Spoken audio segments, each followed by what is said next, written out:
মোৰ চেনেললৈ আকৌ এবাৰ আপোনালোকক স্বাগতম জনাইছোঁ। আজি মই বৈদিক গণিতৰ সহায়ত কেনেকৈ ধাৰ নকৰাকৈ বিয়োগ কৰিব পাৰি তাৰ কেইটামান কৌশল শিকাবলৈ আগবাঢ়িছোঁ।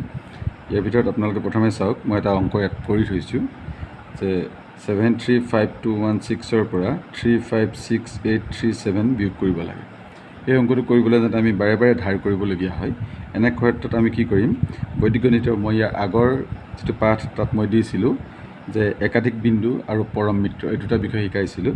ইয়াত একাধিক বিন্দু আৰু পৰম মিত্ৰ ব্যৱহাৰ কৰি কেনেকৈ বিয়োগ কৰা হয় মই আপোনালোকক দেখাই দিম।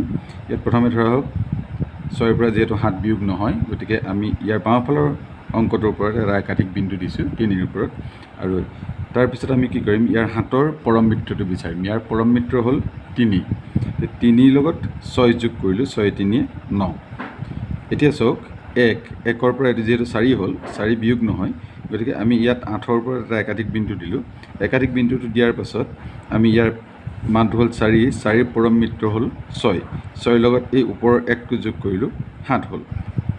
তাৰপিছত দেখিলোঁ 2ৰ পৰা এইটো যিহেতু 9 বিয়োগ নহয়, 9ৰ পৰা 9ৰ একাধিক 9ৰ পৰম মিত্ৰ হ'ব 1ৰ লগত এই 2টো যোগ কৰিলোঁ, 3 হ'ল।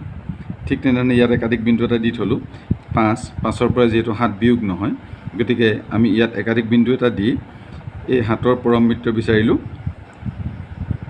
7ৰ পৰম মিত্ৰ হ'ল 3ৰ লগত ওপৰৰ 5টো যোগ কৰিলোঁ, 5 3 8 হ'ল। তাৰপিছত এইটো যিহেতু 3ৰ পৰা 6 বিয়োগ নহয়, গতিকে ইয়াত একাধিক বিন্দু দিলোঁ।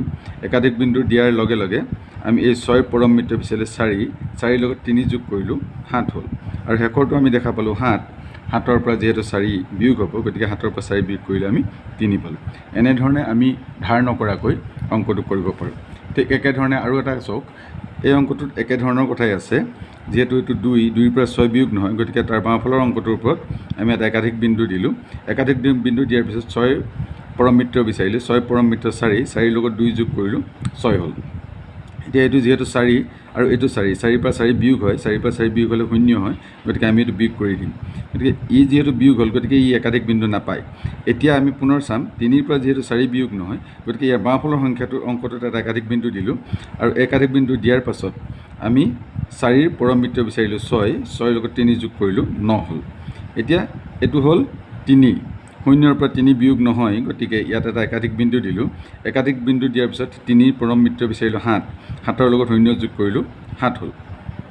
এতিয়া এইটো হ'ল 5 আৰু ই হ'ল 6, 5ৰ পৰা যিহেতু 6 বিয়োগ নহয়, গতিকে ইয়াত এটা একাধিক বিন্দু দিলোঁ।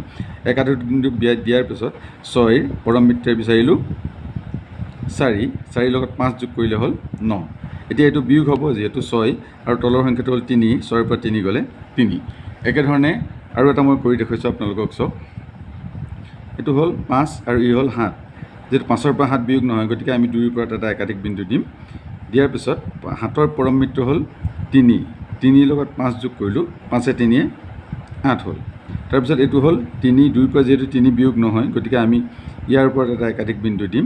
দিয়াৰ পিছত 3ৰ পৰম মিত্ৰ বিচাৰিলোঁ 7ৰ লগত 2 যোগ কৰিলোঁ, 9 হ'ল।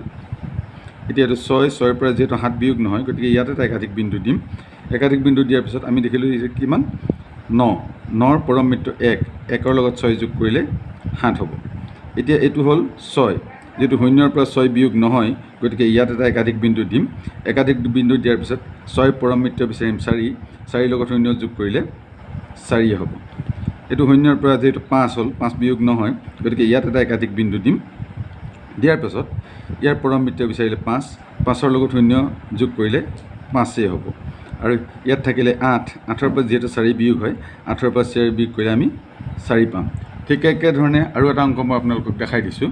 সেইটো হৈছে কি, এইটো চাওক, ইয়াত একেধৰণৰ ঘটনাই ঘটিব। প্ৰথমতে আমি 6ৰ পৰা 8 যিহেতু বিয়োগ নহয়, গতিকে বাওঁফালে এটা একাধিক বিন্দু দি ল'লোঁ।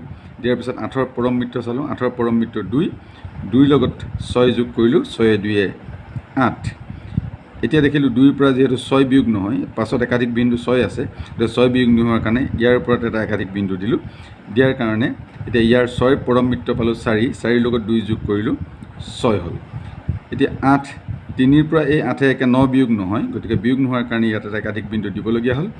9ৰ পৰম মিত্ৰ 1ৰ লগত 3 যোগ কৰিলোঁ, 4। এতিয়া এইটো আহিলে 5, যিহেতু 8ৰ পৰা 5 বিয়োগ হ'ব, 8ৰ পৰা 5 গ'লে থাকিব 3 গতিকে ই একাধিক বিন্দু সেইকাৰণে নাপালে কাৰণ এইটো বিয়োগ হৈছে আৰু ইয়াৰ পাছত আমি এই 5টো যেহেতু 4 পৰা বিয়োগ নহয় গতিকে আমি ইয়াত এটা একাধিক বিন্দু দিব লাগিব এতিয়া 5ৰ পৰম মিত্ৰ পালোঁ 5ৰ লগত 4 যোগ কৰিলে হ'ব 9 আৰু এইটো হ'ল গৈ 3ৰ পৰা 5 গ'লে 2 এনেধৰণে আমি পৰম মিত্ৰ আৰু একাধিক বিন্দুৰ সহায়ত অতি সহজেই ধাৰ কৰা বিয়োগ অংকবোৰ ভুল নোহোৱাকৈ কৰিব পাৰোঁ গতিকে আপোনালোকে যদি ভাল লাগিলে নিয়মটো ছাবস্ক্ৰাইব কৰিব শ্বেয়াৰ কৰিবলৈ নাপাহৰিব আৰু এটা লাইক কৰিব ধন্যবাদ